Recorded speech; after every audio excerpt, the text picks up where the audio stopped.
One thing that we have in common with each other is a story, like Pat shared with us and the children today. Our stories begin with our birth into the world. Our stories continue as we grow and mature and live our lives. Our stories continue as we get older, as I'm discovering now that I'm 70 plus, for those of us over that age. Our stories continue as we age, and then we come to the point, none of us here thankfully yet, come to the point where our story comes to an end, so to speak, with our death. Our stories are all the same in that regard with those moments along that time. And as Pat said, notice that with every ending is a beginning and every beginning is an ending, and so that it's more cyclical, if you will, because life continues in a variety of ways. I have to think about it that story that each of us has is often shaped by the way that we live in the world, right? That we don't live in isolation in a vacuum, but we live in a world. Our individual stories are shaped by our family stories. I've discovered over the past few years, as I've done some research into my family ancestry, that while I thought I was mostly of German ancestry and heritage, that I actually have some Viking in me. No surprise to me, but some Viking and Celtic and Irish. And so even though growing up, I never wanted to celebrate St. Patrick's Day unless they celebrated St. Boniface Day. Well, in any event, what I've discovered now is that my individual story is indeed shaped by my heritage, even though when you grow up in the United States, most of the time it's a pretty generic heritage where we lose contact with our ancestors and our ethnic backgrounds. But in any event, our individual stories are shaped by that, whether we're of German or Irish or Mexican or whichever persuasion we come from, that our individual stories are shaped by those heritage behind us, and often the experiences we have growing up in our families. But I also think that today it's rather interesting, if you follow anything that the Pew Research has to say, that close to 30% of Americans have disconnected from organized religion. And I point that out only to say that at least in my family growing up, religion was a very important part of my family and my family story experience. I grew up in the Roman Catholic Church. My grandmother taught me the prayers. I was an altar server, the rest is history, I suppose, if you want to put it that way. 44 years ago, believing that I had been, even more than 44 years ago, actually, going all the way back to high school when I entered the seminary, so I guess that's what, 44, 48, well over 50 years ago. My individual journey in my family took on another layer of meaning and understanding. I suppose that if we grow up in a family and a social location and geographic location, our individual stories might also be shaped by, let's say, a relationship with Buddha. If we grow up in Asia or in other places of the world where the followers of Buddha have propagated out, so that Buddhism shapes family story and family experience.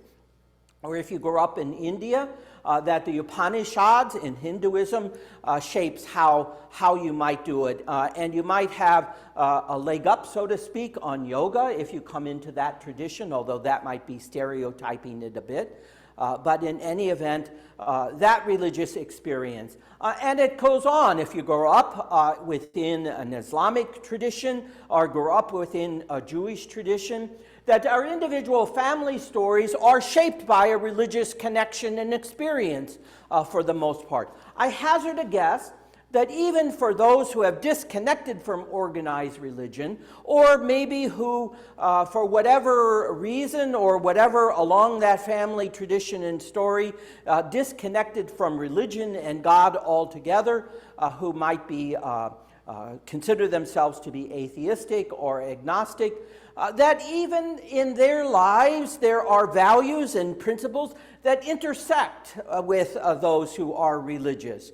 Because I have to think, and I've said this to my nurses in my nursing class, because they somehow get, when there's an invitation to consider spiritual care, how do they provide spiritual care to their patients? And they're still thinking in many instances about religion, attending to the religious needs of the patient. And I say, but how do you treat your patient?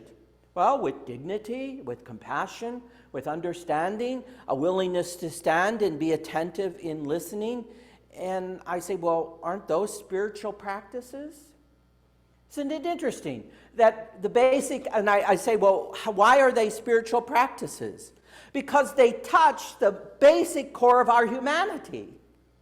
And if we believe that spirituality is an intrinsic part of who we are as human beings, then indeed, whenever we practice compassion, or when we practice forgiveness, or on and on to any one of the qualities or characteristics, then in a sense we are experiencing or practicing or living out of our spirituality.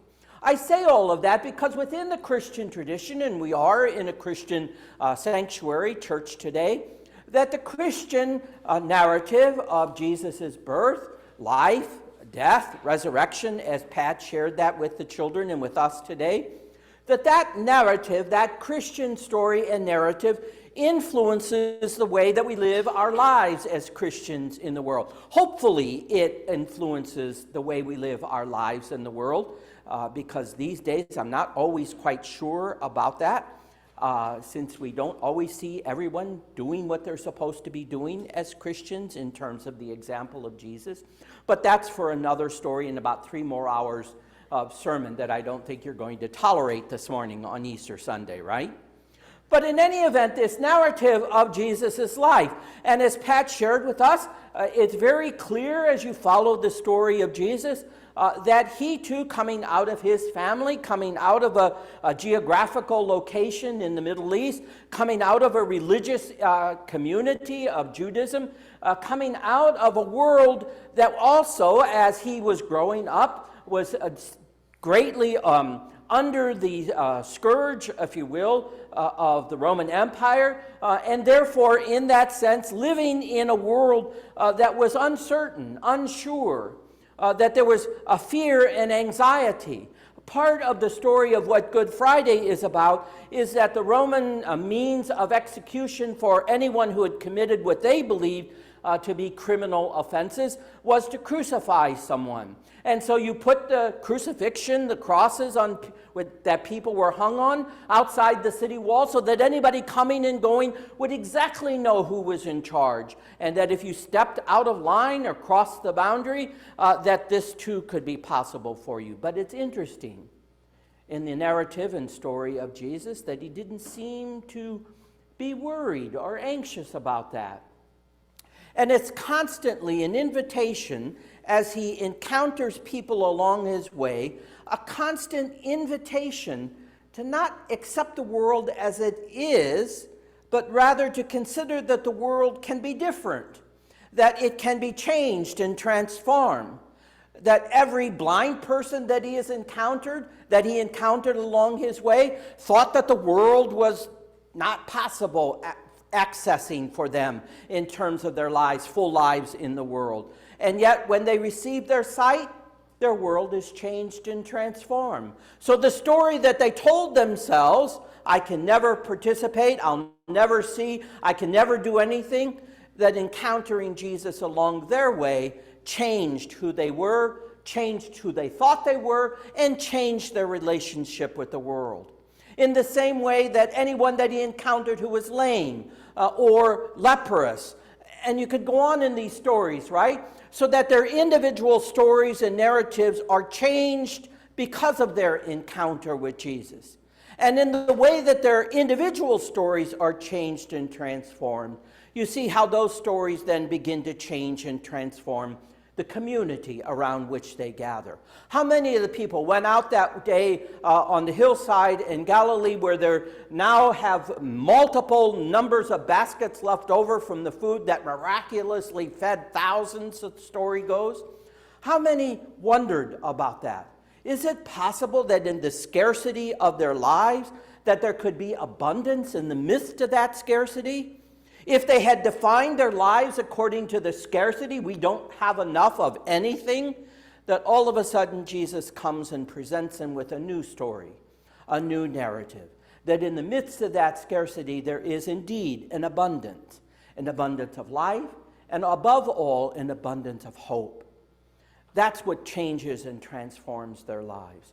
I say all of that because as we move to the end of that story just the other day, that I have to think that this dark place of the tomb, in the darkness of that death, that the story could be read from inside that tomb as not only a story of hopelessness, of despair, of death, and here not just about death, physical death, but a death that comes in a variety of shapes and forms in all of our stories.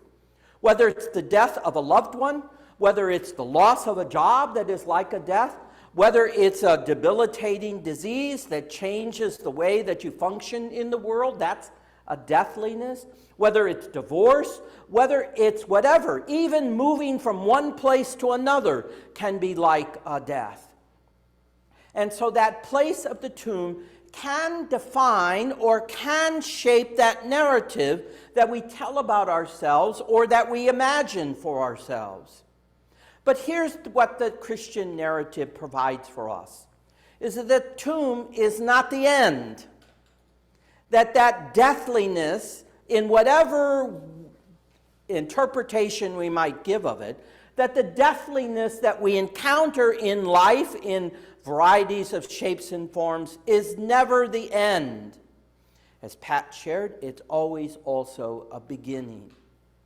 I have to imagine a friend, I watched his podcast, he posts a podcast every week, and he said that in the Torah, that the rabbis always understood the text in the Hebrew scripture where it said that the law, the Torah, would be written on their hearts. And he said, they asked the question, but I thought it should be in your heart. And the rabbi said, if it's on the heart, there will come a time when the heart breaks open and will fill and cover, and that Torah will be changed and transformed by the breaking open of one's heart. I have to think of it this way, or I want to think of it this way, not have to, I want to think of it this way. That on the cross, Jesus shows us the heart of God. And what the heart of God looks like is this, that anyone who suffers, anyone who is experiencing death, anyone who is indeed suffering because of oppression in whatever shape or form it might be in, that anyone who is experiencing that suffering never experiences it alone. That the death of Jesus on the cross is about the solidarity that God is telling us about in the way that God stands in solidarity with us, even in death itself, even in the suffering and oppressions of life. That God stands with us. That's what the crucifixion is about. The solidarity that God has with us, even in suffering. And that then is also the way that God's heart is shown to us, is a willingness to open God's self, to embrace suffering, but as you see as it goes to Easter, that suffering and death is transformed and changed.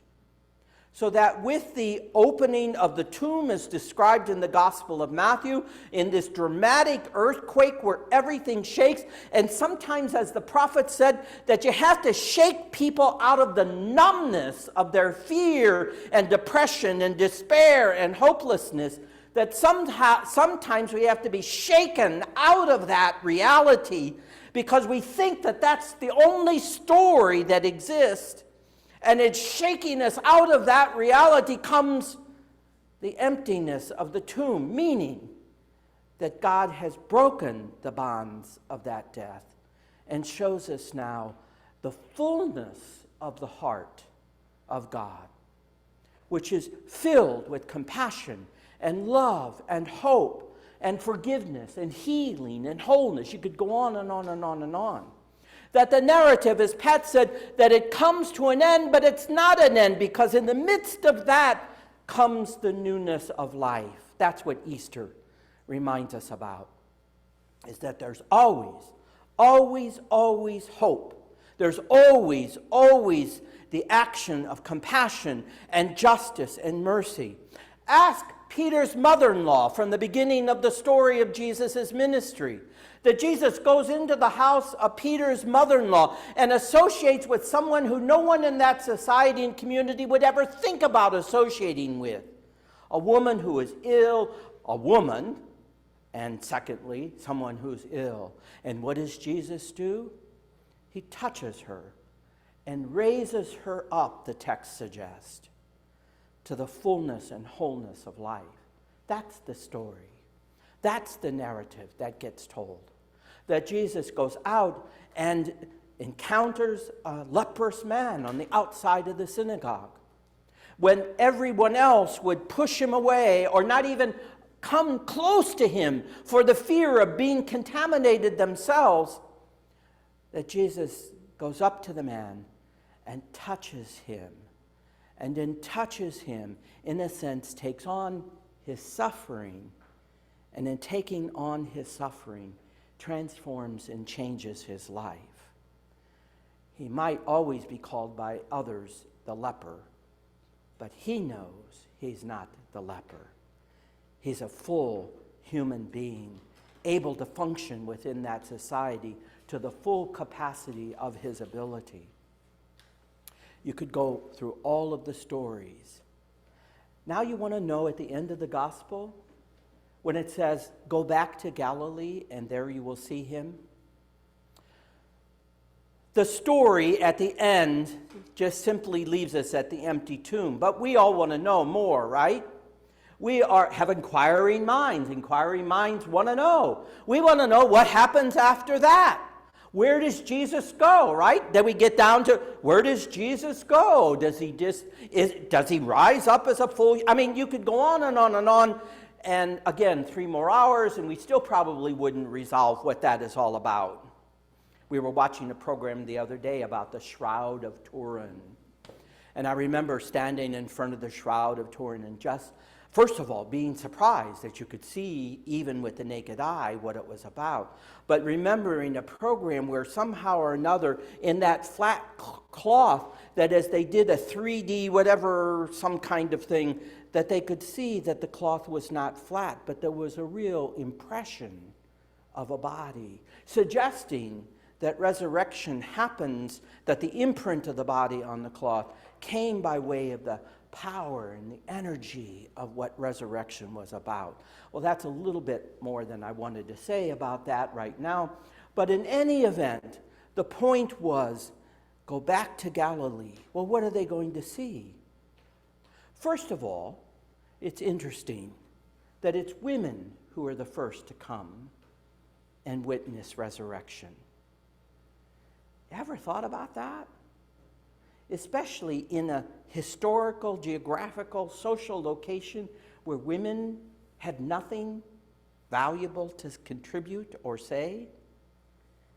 And yet the Christian tradition, unbeknownst to most of the institutional church since then, the Christian tradition says, women, you are not just valuable, you are the first to witness resurrection, and you will be the first to evangelize the world. You see how that affects the narrative and the story that gets told? Maybe the men in the institutional church need to hear that a little bit more, huh? They come in fear, as we might all, uncertain, unsure. The tomb is guarded. What would you expect? If you come to even complete the rites of burial, you too could be held in suspicion of being a follower of Jesus. And yet, the first greeting, don't fear.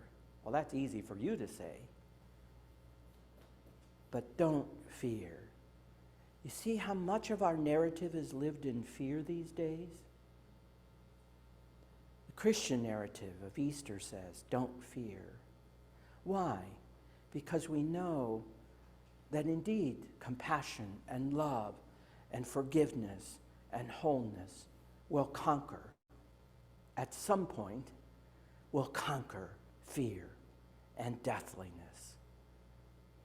And then it says, go and tell. You know, this is it. Easter is not a private, personal, individual experience. Easter is a communal experience. It's when we gather around this table that really does celebrate what resurrection, death and resurrection is about, where the elders in a moment, Bill, will you say the words of Jesus? And it says, every time you eat and drink, you proclaim my death and my resurrection to the world. This is a communal activity. So that in contrast to the narratives that get told out there in the world, where only the individual matters, only the individual has power, only the individual has rights, this narrative says no. Only in community is there power. Only in the way that we come together communally to share drink and food and bread with one another. Only when we do that do we have power. Separately and individually we don't. Only in community. This narrative contradicts what the narrative of the world in which we live suggests. It also says that in going from Jerusalem back to Galilee, that it means leaving behind something in order to embrace something new. And that too is the Christian narrative. We have to leave behind the old story. I have to tell you this, that some people that I counsel when they're in the process of dying are hanging on to things that happened 30 and 40 years ago. Hang on to things even that happened last week. And they live not just in fear, they live in anger. This narrative says you can't change that past. But you can change the future. You can change the present, and in doing so, change the future. How do we do that? Well, letting go of it. Easier said than done, isn't it? When all of those individuals encounter Jesus and their lives are transformed and changed, you have to imagine that it's going to take them a lot of time, work, and effort to reintegrate back into their society. Remember just a few weeks ago, we had the story of the man who was blind at birth? Constantly through the narrative, what did it say? Oh, the man who was blind at birth. He's labeled that way. What does it take to get out from being labeled that way? I don't know. Maybe a changed and transformed society that respects the dignity and integrity of every single human being. As Paul says, that respects the dignity and integrity of every human being, whether they are male or female, slave or free, black or white, gay or straight. It doesn't matter because all are one in Jesus. All are one in God. Wow, imagine that narrative if we truly were committed to it and understood it. Narrative here at Chalice. Last week, almost all of the congregation met here on Saturday. The narrative that we've been telling ourselves was never selling the building, not knowing where we were going, not knowing what our future was, if there was going to be a future. Did you feel the energy here this morning? That's the future. That's who we are. A community that has embraced not just the inclusion of the few, but the inclusion of the many. A community that has understood that the gospel calls us to be attentive to the poor and the needy and the outcast. A community that is re-understanding itself as committed to the questions and issues of justice.